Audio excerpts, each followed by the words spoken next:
gente também ser amiga aí há muito tempo. E ela ter presenciado todo o meu sonho também para ter esse espaço e com a arte. E eu dela de várias coisas, inclusive para fazer esse livro. Esse livro, o cartaz em cena, né, da Belle Époque, da arte urbana, é bem interessante, não é só para quem fez faculdade de comunicação, publicidade, mas assim, é de conhecimento geral, que é da importância dos cartazes, né, do meio que ele foi, desde o surgimento, tudo. Tanto o significado, quanto a importância, quanto a beleza dele, né, teve vários tipos de significado durante a história. Daí eu queria que a Maria Alice, em primeiro lugar, falasse um pouco do livro, aí depois a gente abre para perguntas e a gente faz aqui um bate-papo. Boa noite, então. Primeiro, agradecer a presença de todos vocês mesmo, porque o lançamento de um livro não é um evento que a gente... Nem sempre a gente tem interesse, né? Mas vocês são pessoas não iguais a todo mundo e têm interesse, né? Estão aqui por afinidades aí comigo, com a Ana, ou afinidades mesmo com o universo das artes, né? Então agradeço demais e agradeço muito de coração a Ana Roberta, que é dona desse espaço maravilhoso, né, que está propondo coisas super interessantes na cidade de Bragança, né? Ainda bem que a gente tem coisas assim, porque muitas vezes a gente fala, cidade pequena, não tem muita coisa, né? E a gente fica meio acomodado nesse discurso, e quando alguma pessoa propõe alguma coisa interessante, né? A gente também, quando participa, também está participando ativamente disso que a gente acredita, né? Nesse momento político, a política é isso, né? Compartilhar essas coisas pelas quais a gente acredita que de fato vão mudar a nossa vida. Então, eu acho que isso é o momento aqui que a gente vive, né? E que a gente privilegia esse momento. Então, nós somos amigas aí desde a adolescência, né? Temos várias histórias que a gente não pode contar aqui todas e não vai ter tempo de contar todas, tá? E ela, né? Nós começamos a fazer direito, né? A gente foi amiga lá no antigo colegial, ensino médio agora, né? Aí a gente começou a fazer direito, ela também, eu também, e nós duas, ela virou advogada, né? Advogada mesmo, OAB ali, advogando, fazendo muitas coisas. Eu não terminei a faculdade e nós seguimos caminhos, né, diversos aí. Ela foi para as artes visuais e eu fui para a publicidade, fui fazer publicidade. E, mais no meio lá do caminho, quis ser professora. Olha que coisa, que loucura, né? Que bom, né? Eu também achei, por quê? Porque eu não me arrependo, né? Nem um pouco. Eu adoro o que eu faço. E aí, para fazer isso, porque eu não era da área de licenciatura, eu precisava fazer um mestrado, um doutorado, né? E fui fazer e me encantei com aquele momento. Eu falei, nossa, porque a minha faculdade era uma faculdade muito para a área técnica, né? Você aplicar seus conhecimentos lá para o mercado, para uma agência de publicidade, para criação, para mídia, para planejamento. E as partes mais teóricas, né? Tinham as disciplinas teóricas, mas assim, eram superficiais, mesmo porque os alunos não tinham uma profundidade suficiente para encarar um conteúdo com mais profundidade. E aí eu cheguei no mestrado. Nossa, foi um baque. Falei, nossa, o que é isso? Só que eu me encantei, porque eu cheguei no mestrado e estava super crua. Era uma classe que tinha gente de doutorado, professor professores de grandes universidades falando um monte de coisa e eu ali, né? Nossa, eu não sei nada disso, eu não sabia nada. E aí eu precisei ler muito e foi assim uma transformação na minha vida. E aí eu comecei a aprender o que é estudar no mestrado, né? E o que é a conceituação teórica, né? Como que você enxerga as coisas da sua realidade a partir de uma perspectiva teórica, um fundamento, né? E aí foi maravilhoso. E lá eu fiz na PUC de São Paulo um programa que chama Comunicação e Semiótica. Não me perguntem agora o que é semiótica, eu não dou essa aula, mas não vai ser agora, né? Não. Porque aqui não tem um enfoque semiótico, o livro não tem esse enfoque, né? Qual que é o enfoque do livro?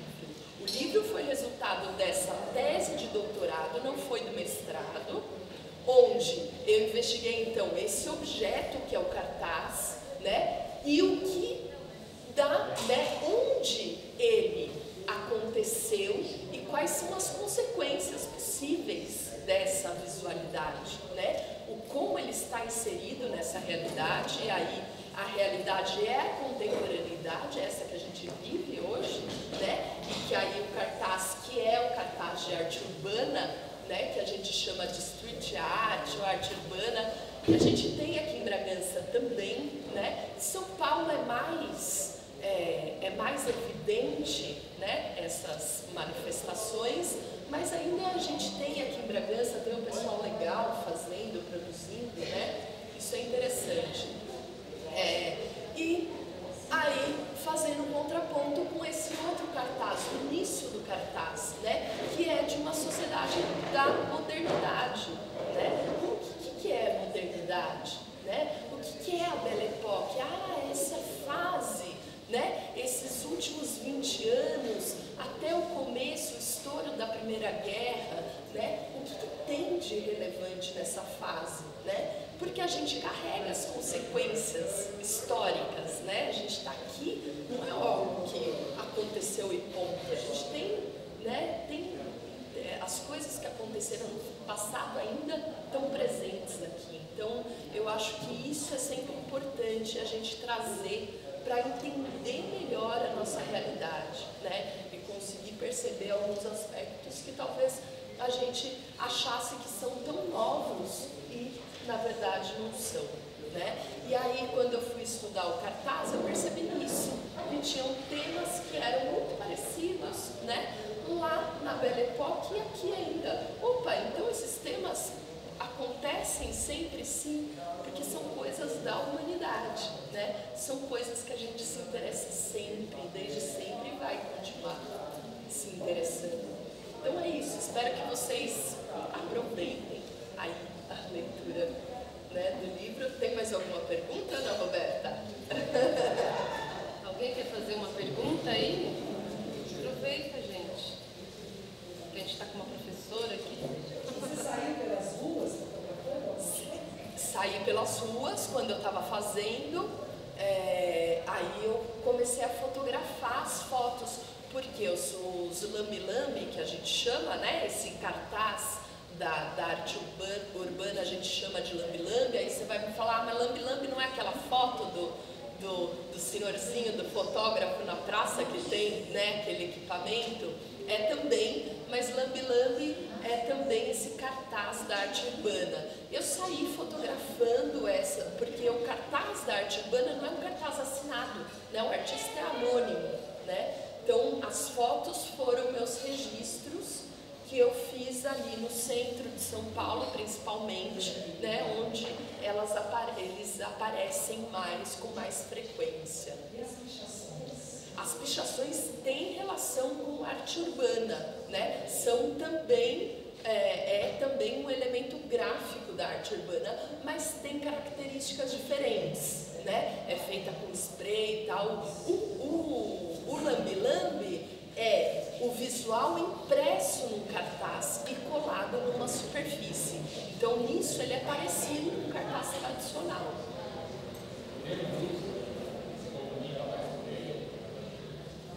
Tem alguns grupos, eles chamam de coletivos. Em arte urbana tem essa denominação, coletivos. Tem uns coletivos que fazem muita arte gráfica, que não usam muito spray, eles fazem principalmente isso, né? Tem um Ocupe a Cidade, SHN, outros coletivos que fazem mais cartaz mesmo.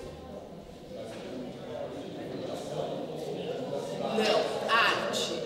Aí o Lambi Lambi tem, né, cartaz publicitário, mesmo que seja toscão, mas é cartaz publicitário, e tem isso que tem um intuito artístico, né? Aí se você vai me questionar, mas isso é arte mesmo, é muito feio, suja, é invasivo, é ilegal, né? Tem todas essas questões envolvidas, né? Mas o intuito é parecido com o de arte, né? Que é o intuito, não vou vender nada, eu vou vender uma ideia ou me expressar de alguma maneira. É uma forma de expressão, justamente. E é uma forma de expressão muito que retrata a nossa realidade hoje, né? É também assim, essa juventude, né? Por mais que você ache que não é tão bonito ou tão legal, a gente tem que olhar, atenção, né? Pode até ser, você pode até ter o seu julgamento estético, mas faz parte. E os da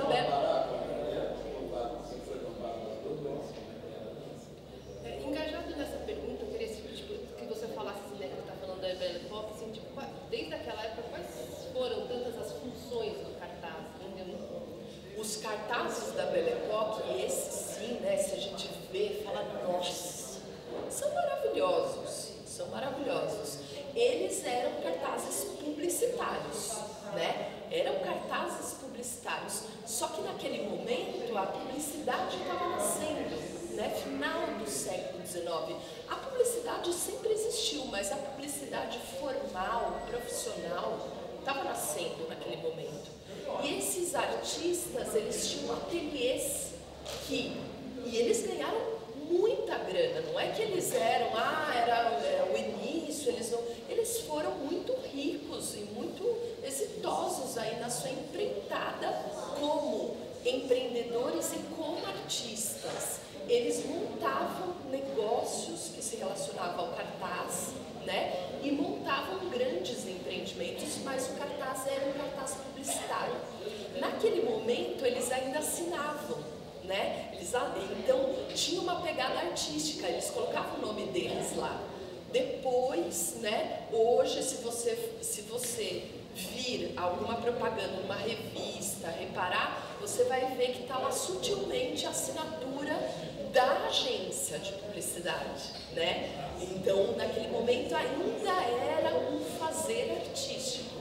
Então, eles tinham, né, artistas maravilhosos aí. Um dos mais conhecidos, que foi um artista que ficou famoso na história da arte, também pelos seus cartazes, mas por outras coisas, foi o Toulouse-Lautrec, que a gente tem mais, né, afinidade. Mas outros, se eu colocar aqui e vocês virem, vocês vão ver que vocês reconhecem aquelas imagens de algum momento, né? O Nucha, o Capiello, o Styling. Então, são todos artistas que desenvolveram essa linguagem de modo sensacional. Uma coisa que eu queria que você falasse, que eu vejo que tem uma importância, é a questão da expressão da arte através do cartaz, né, na arte urbana, principalmente, né, que é uma expressão dos artistas, vamos dizer, anônimos, né, que vem surgindo. Daí tem uns que ficaram famosos, aquele que o cara está lançando uma rosa, foi como se ele tivesse... Banksy. Isso, eu não sei nem o que é, mas isso aí ficou super famoso, assim. Sim. Então tem alguns que os Lambi Lambi que marcou, né? Sim.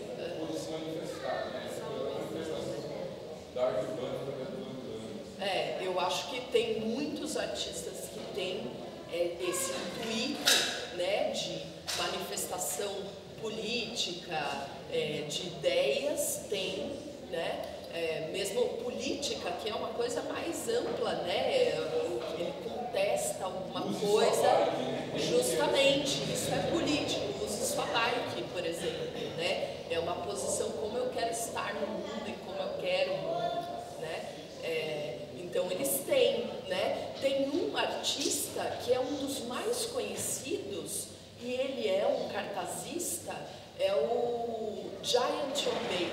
Obey, vocês devem ter visto, principalmente, cadê minha irmã aqui, a Luísa? O Obey, você sabe, você tem algum boné ou camiseta que chama Obey?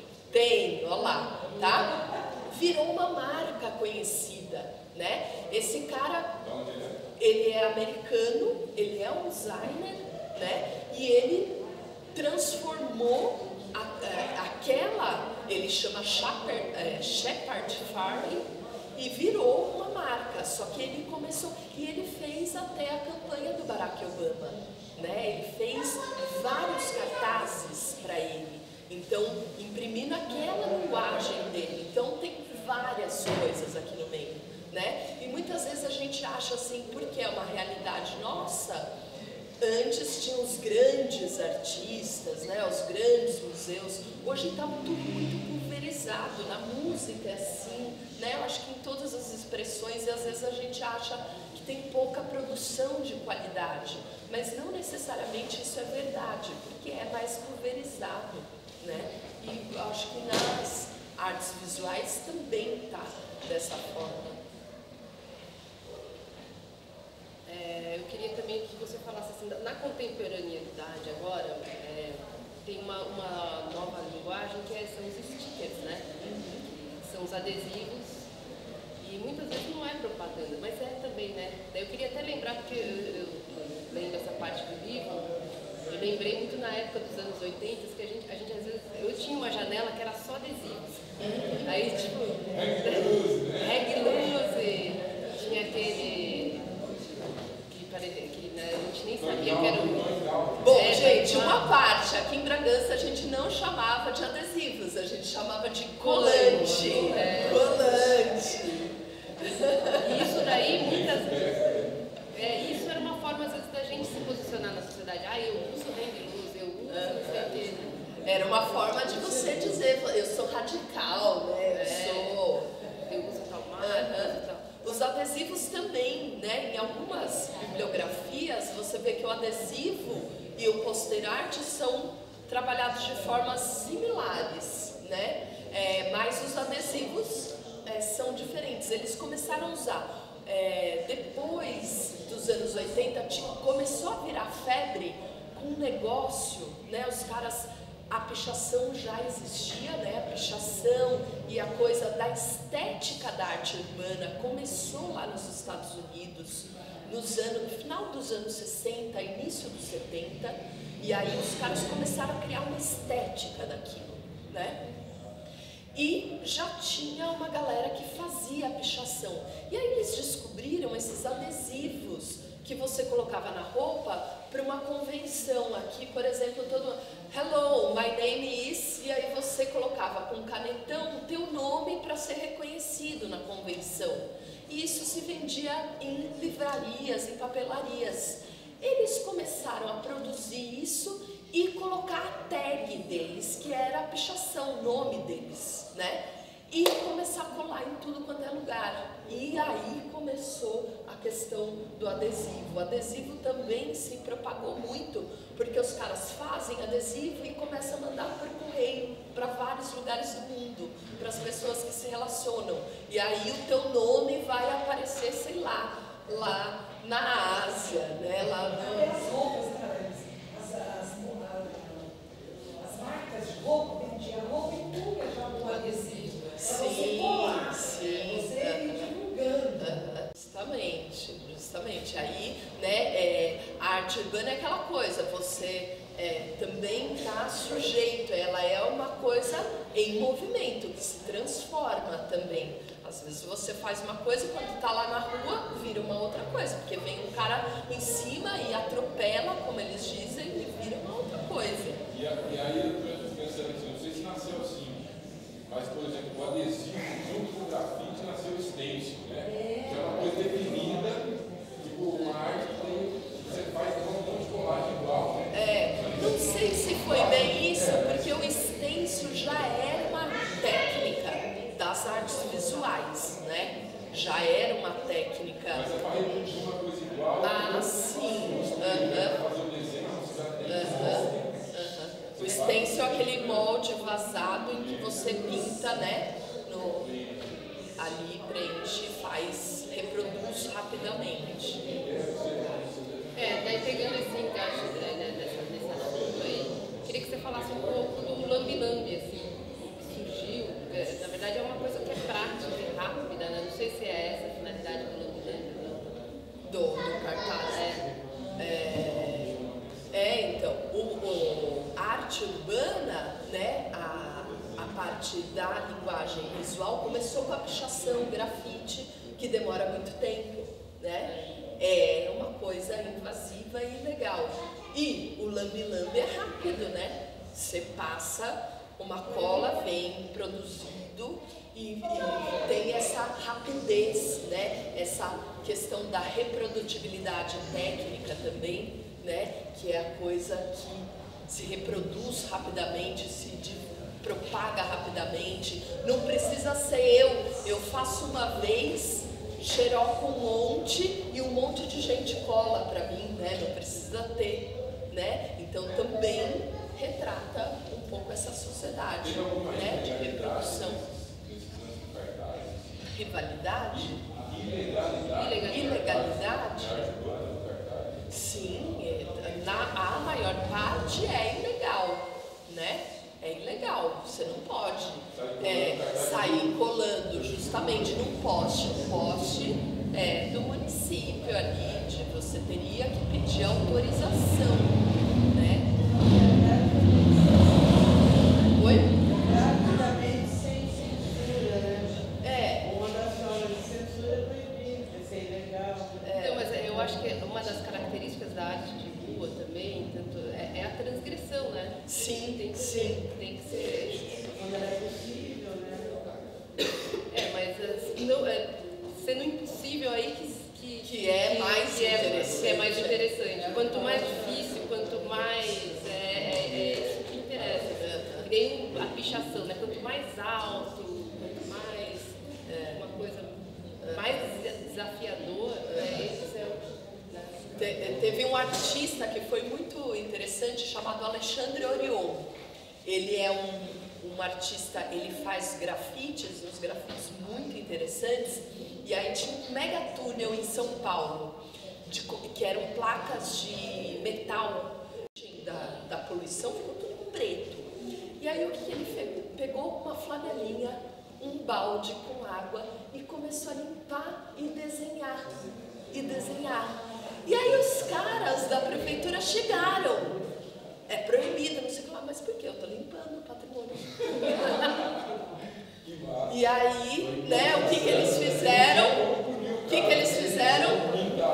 Não, limparam, jogaram água. Os gráficos do mundo são os orientais, né, os japoneses e os chineses. Os japoneses e os chineses, nessa época, eles começaram a ter um intercâmbio cultural muito forte. E o que vinha para lá eram as xilogravuras. Eram as gravuras feitas a partir de uma matriz de madeira. Mas eles começaram a desenvolver, já existia a técnica de litogravura, mas eles desenvolveram muito nessa fase, principalmente na questão da reprodução das cores, né? E era uma técnica que dava uma precisão gráfica um pouco melhor que a xilogravura.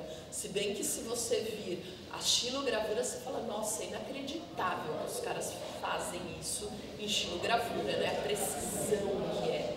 Mas eles fizeram litogravura, era lito, impressão sobre pedra. Deu para ter um parâmetro, né? Às vezes a gente olha o livro vê, não tem noção de como é interessante, né? E quanto a cultura e a arte é importante para todo mundo, principalmente nesse momento que a gente está vivendo agora no país. Eu né, não tenho dúvida nenhuma que a educação, a arte e a cultura é o caminho. Então, quanto mais eventos como esse, quanto mais gente quiser falar sobre isso, o Índigo sempre vai estar de portas abertas. Eu agradeço muito vocês, numa noite como hoje, estarem sentados aqui e ouvindo a gente. Quer falar mais alguma coisa?